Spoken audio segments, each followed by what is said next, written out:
যে নদী হারায় স্রোত চলিতে না পারে, সহস্র শৈবাল দাম বাঁধে আসি তারে।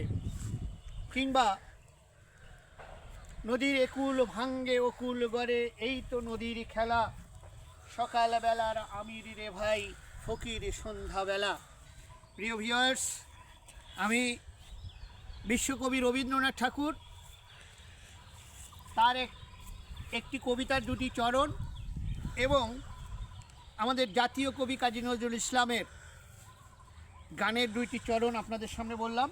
আপনারা হয়তো ভাবছেন, আমাকে দেখে হয়তো ভাবছেন ক্যামেরায় যে আমি দাঁড়িয়ে আছি সুজলা সুফলা শস্য শ্যামলা সবুজ মাঠে, কিন্তু আমি নদীর কথা কেন বললাম যে নদী হারায় স্রোত চলিতে না পারে, সহস্র শৈবাল দাম বাঁধে আসি তারে। অথবা যে নদীর একুল ভাঙ্গে অকুল গড়ে, এই তো নদীর খেলা, সকালবেলা আমির রে ভাই, ফকির সন্ধ্যাবেলা। আপনারা হয়তো ভাবছেন যে ডাঙ্গায় দাঁড়িয়ে থেকে আমি কেন আপনাদেরকে নদীর কথা শোনাচ্ছি। আপনারা দেখুন, আসুন আগে আমরা চারপাশটা দেখে নেই। দেখুন যে চোখ যত দূর যায়, অর্থাৎ দিগন্ত জোড়া ফসলের মাঠ, সুজলা সুফলা শস্য শ্যামলা, শুধু ফসলের মাঠ, আশেপাশে কোনো নদী নেই বা কোনো জলাশয় নেই। কিন্তু আমি যে বললাম কবিতার চরণ এবং গানের লাইন, সেটার পিছনে অবশ্যই কারণ আছে। সে কারণটি হচ্ছে, আমি যে জায়গাটিতে দাঁড়িয়ে আছি এবং যে জায়গাটির ভিউ আপনাদেরকে দেখালাম, এই জায়গাটিতে একসময় নদী ছিল। ওই কবির কবিতার মতো যে ওই নদী স্রোত হারিয়ে ফেলেছে, নদীর একুল ভাঙ্গে অকুল গড়ে, এই ভাঙ্গা গড়ার খেলাতে পড়ে নদী এখান থেকে রিভার্স হয়ে অন্য জায়গায় চলে গেছে, যার ফলে আমি যে জায়গাটাতে দাঁড়িয়ে আছি সে জায়গাটিতে চর জেগে এখন আবাসের স্থল এবং ফসলের মাঠে পরিণত হয়েছে। এই যে জায়গাটি বা এই যে এখানে যে নদী ছিল, এটার সঙ্গে একটি উপজেলার কিন্তু নামকরণের ইতিহাস অঙ্গাঅঙ্গিভাবে জড়িয়ে আছে। যে উপজেলাটির সঙ্গে এই নদীর ইতিহাস জড়িয়ে আছে, সে উপজেলাটির নাম হচ্ছে গঙ্গাচড়া উপজেলা। এই গঙ্গাচড়া উপজেলাটি রংপুর জেলার অন্তর্গত একটি জেলা, রংপুর জেলার অন্তর্গত একটি উপজেলা। এই গঙ্গাচড়া উপজেলার নামকরণ কিন্তু এই নদী থেকে কেন্দ্র করেই গড়ে উঠেছে। আসুন আমরা সেই ইতিহাসটুকু জেনে নেই। এখানে হিন্দু পুরাণ মতে বিশ্বাস করা হয়, অর্থাৎ হিন্দু পৌরাণিক কাহিনী মতে বিশ্বাস করা হয় যে এই এলাকাটা দিয়ে একটি নদী প্রবাহিত হতো। সে নদীটির নাম হচ্ছে কালীগঙ্গা, নবগঙ্গা কিংবা পুরাণ গঙ্গা।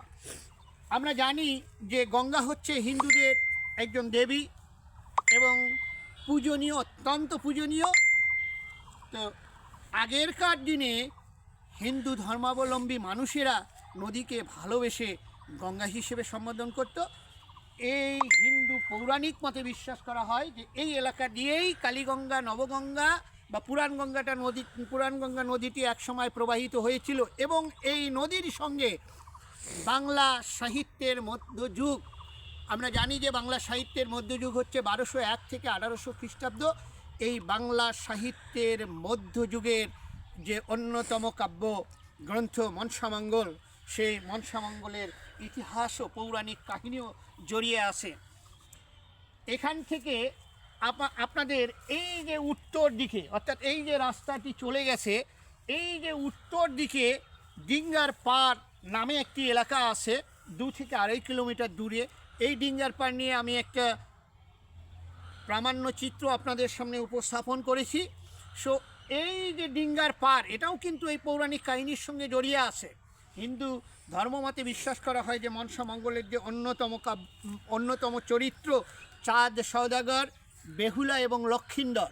আমরা জানি যে বেহুলার শ্বশুর এবং লক্ষিন্দরের বাবা হচ্ছেন চাঁদ সওদাগর। এই চাঁদ সওদাগর চম্পকনগরে বাস করতেন এবং চাঁদ সওদাগর ছিলেন অত্যন্ত একজন ধনী সওদাগর। তিনি তার বজরা বা নৌকা নিয়ে বাণিজ্যের উদ্দেশ্যে বিভিন্ন দেশে বের হতেন। তো এই যে হিন্দু পৌরাণিক মতে বিশ্বাস করা হয় যে তিনি এই বজরা নিয়ে বাণিজ্যের উদ্দেশ্যে বের যখন হয়েছিলেন তখন এই নদী দিয়ে তিনি যাতায়াত করেছিলেন, এবং তিনি যখন এই নদী দিয়ে আসতেন, অর্থাৎ এই কালীগঙ্গা, নবগঙ্গা বা পুরাণগঙ্গা নদী দিয়ে যখন আসতেন, তার 14টি বাণিজ্যের বজরা বা নৌকা নিয়ে, তখন নদী দেখা যেত যে সংকীর্ণ থাকতো, কিন্তু তার ব্যবসায় অত্যন্ত লাভ হতো। কিন্তু পরের বার তিনি যখন আসছেন আরও বড় বাণিজ্যের দল নিয়ে, তখন দেখা যেত নদী প্রশস্ত হয়ে গেছে, কিন্তু তার বাণিজ্যের ক্ষেত্রে যথেষ্ট লস হয়েছে বা ক্ষতি হয়েছে। তো এর ফলে চাঁদ সওদাগর অত্যন্ত ক্ষেপে গিয়ে এই নদীকে অভিশাপ দিয়েছিলেন, হে নদী, আমি তোমাকে অভিশাপ দিচ্ছি, তোমার বুকে একদিন চর জাগবে এবং এই চরে বসতি গড়ে উঠবে, ফসলের ক্ষেত হবে। হিন্দু পৌরাণিক মতে বিশ্বাস করা হয় তার সেই অভিশাপের ফলেই এই কালীগঙ্গা বা নবগঙ্গা বা পুরাণগঙ্গা নদীটির স্রোত থেমে গিয়ে চর জেগেছে, এবং সেই চর থেকেই যেহেতু নদীটির নাম ছিল গঙ্গা, কালীগঙ্গা বা পুরাণগঙ্গা বা নবগঙ্গা, যেহেতু তার বুকে চাঁদ সওদাগরের অভিশাপের ফলে চর জেগেছে, সেখান থেকেই নাম হয়েছে গঙ্গার চর। সেটা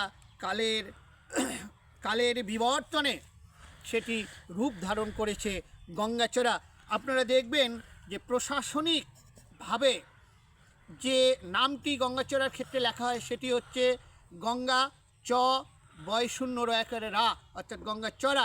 যদিও আমরা লিখি চ ডয় শূন্য রয়াকারে রা, কিন্তু আপনাদের সরকারি যে কাগজ, সরকারি যে ডকুমেন্টগুলো আছে, সেখানে আপনারা দেখবেন তথ্য বা তথ্যাদি যেগুলোতে লিপিবদ্ধ করা আছে, সেখানে আপনারা দেখবেন যে গঙ্গাচড়া বানানো হচ্ছে চড়া, চ বয় শূন্য রয়াকারে রা।